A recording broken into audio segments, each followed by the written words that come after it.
بسم اللہ الرحمن الرحیم۔ انسان مغالطات کا شکار اور متشابہ انسان در حقیقت مغالطے کا شکار ہوتا ہے، اور مغالطہ کبھی مغالطہ علمی ہوتا ہے اور کبھی مغالطہ عملی ہوتا ہے۔ کبھی یہ علمی طور پر غلط فہمی کا شکار ہو جاتا ہے، یعنی علم اسے غلط فہمی کا شکار کر دیتا ہے۔ میں اور بڑھ کر کہوں کہ علم اسے جانور بنا دیتا ہے۔ ناراض تو نہیں ہو رہے حضرات؟ یہ علم اسے حیوان بنا دیتا ہے، یہ علم اسے جانور بنا دیتا ہے۔ یہ انسان ہوتے ہوئے علم کی بنیاد پر جانور بن جاتا ہے، اور پھر اپنے آپ کو دھوکہ دے رہا ہوتا ہے۔ یہ کسی اور کو تو دھوکہ دے نہیں سکتا۔ یہ ذہن میں رہے میرے کم سن ساتھیوں کے کہ انسان کسی اور کو دھوکہ دینے سے پہلے اپنے آپ کو دھوکہ دے رہا ہوتا ہے۔ جسے میرے مولا علی نے بہت واضح انداز سے نہج البلاغہ میں فرمایا، ما لبست علی نفسی ولا لبس علی، آج تک میں نے اپنے آپ کو دھوکہ نہیں دیا۔ علی کہہ رہے ہیں میں نے آج تک اپنے آپ کو دھوکہ نہیں دیا، اور دنیا میں کوئی پیدا نہیں ہوا جو علی کو دھوکہ دے سکے۔ بہت بڑی بات ہے یہ کہ انسان اپنے آپ کو دھوکہ نہ دے اور کوئی اسے دھوکہ دینے میں کامیاب نہ ہونے پائے۔ یہ بعض اوقات علم کی بنیاد پر اپنے آپ کو دھوکہ دے رہا ہوتا ہے، اور یہ مغالطہ علمی کا شکار ہو جاتا ہے۔ کل ہم نے کچھ مثالیں دی تھی۔ آج صفحے کا دوسرا رخ دیکھیے کہ بعض اوقات یہ عملی طور پر اتنا غرور کا شکار ہوتا ہے، اتنا مغرور ہو جاتا ہے کہ اپنے عمل کے علاوہ کسی اور کے عمل کو حساب میں نہیں لاتا، جس کی بنیاد پر یہ مغالطہ عملی کا شکار ہو کر یہ انسانیت سے گرنے لگتا ہے۔ مغالطہ عملی کا شکار ہو جاتا ہے یہ۔ پھر مولا علی فرما رہے ثلاث قاسمات الظہر، تین لوگوں نے میری کمر توڑ دی۔ صلوات پڑھیں ذرا محمد والے۔ جی مولا علی فرما رہے تین لوگوں نے میری کمر توڑ دی۔ کون کہہ رہا ہے یہ؟ ثلاث قاسمات الظہر، رجل استکثر عملہ، ایک وہ فرد جو اپنے عمل کو زیادہ شمار کرتا ہے۔ رجل نسی ذنبہ، ایک وہ شخص جو اپنے گناہوں کو بھول جاتا ہے۔ اللہ اکبر۔ رجل اعجب برائیہ، ایک ایسا فرد جو اپنی رائے کو پسند کرنے لگتا ہے کہ میرے علاوہ تو کسی کی رائے نہیں ہے۔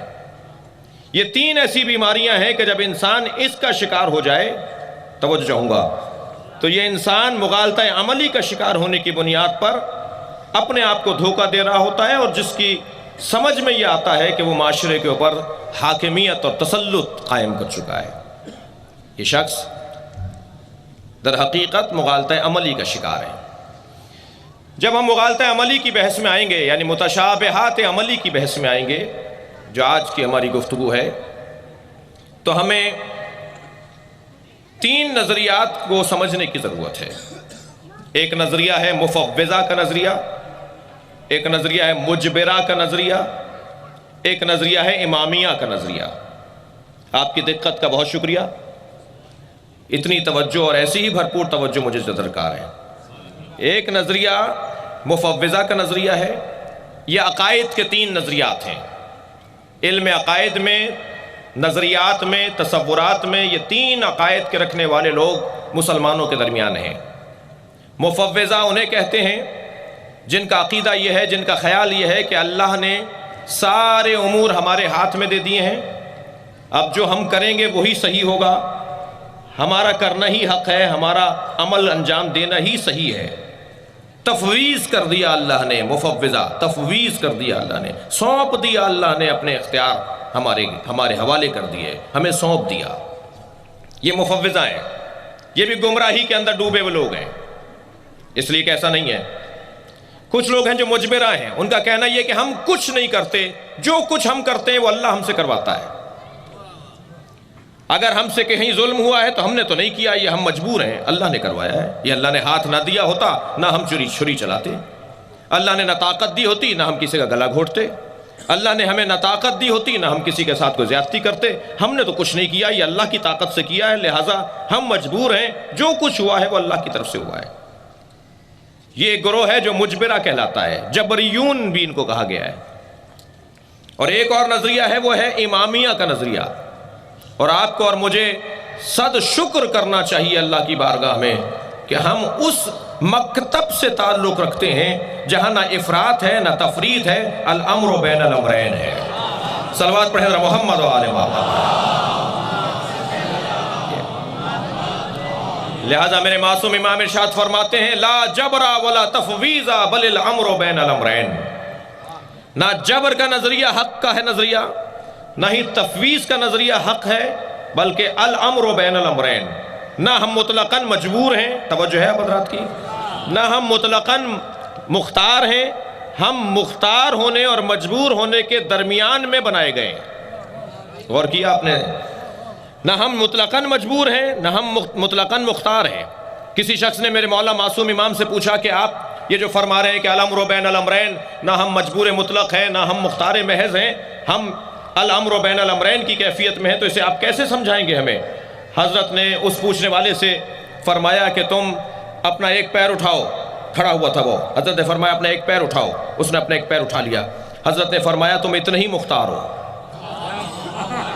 کہ مولا اور واضح فرمائے، حضرت نے فرمایا دوسرا پیر اٹھاؤ، کہ نہیں اٹھ رہا، حضرت نے فرمایا اتنے ہی مجبور ہو۔ صلوات پڑھے ذرا محمد و آل محمد۔